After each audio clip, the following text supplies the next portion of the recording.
you've already been working on changing from fractions to decimals, from decimals to percents, from percents to fractions, and back and forth. So this is just a quick overview on how to do each of those. Let's start with fractions. I'm going to pick a fraction that's not an easy one. I'm going to do let me pick a different color. I'm going to do 3/8, so it's not one of the ones that you would normally memorize. Okay, to go from fraction to decimal, we're going to remember that this is just a division problem. So 3 divided by 8. 8 goes on the outside because my denominator goes on the outside, my numerator inside. I know 8 can't go into 3, so I put a decimal point and add a 0. I haven't changed the number because 3 and 3.0 are the same number. Line up my decimal. 8 does not go into 3, so I'm going to put a 0 there. 8 into 30, it goes into 30 3 times, and 3 times 8 is 24. When I subtract, I get 6. I'm going to bring down an additional 0. 8 goes into 60 7 times, which gives me 56. When I subtract, I get 4. Bring down another 0 because I'm still not at the number 0. 8 goes into 45 times. 5 times 8 is 40. And 40 minus 40 is 0. So I'm done. So 3/8 as a decimal is 0.375. Now it's very easy to go from a decimal to percent. Decimal to percent. I remember dogs pee on rugs.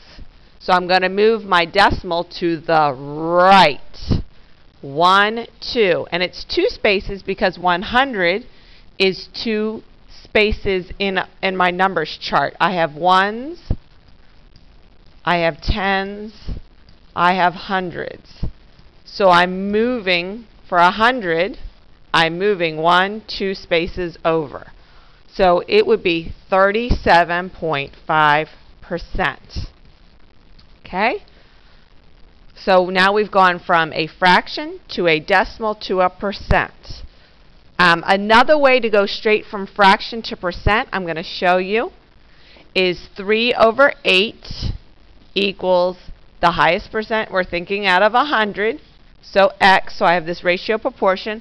I cross multiply and divide. So 3 times 100 is 300 divided by the number left over, which is 8.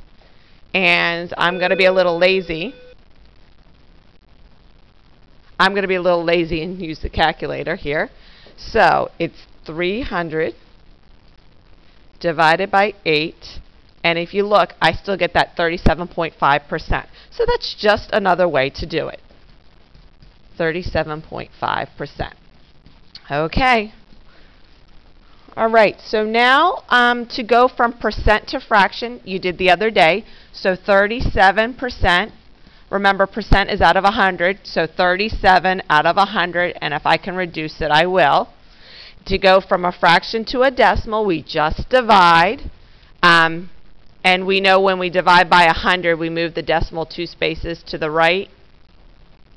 So there we go. I'm sorry. When we divide by 100, we move it 2 spaces to the left.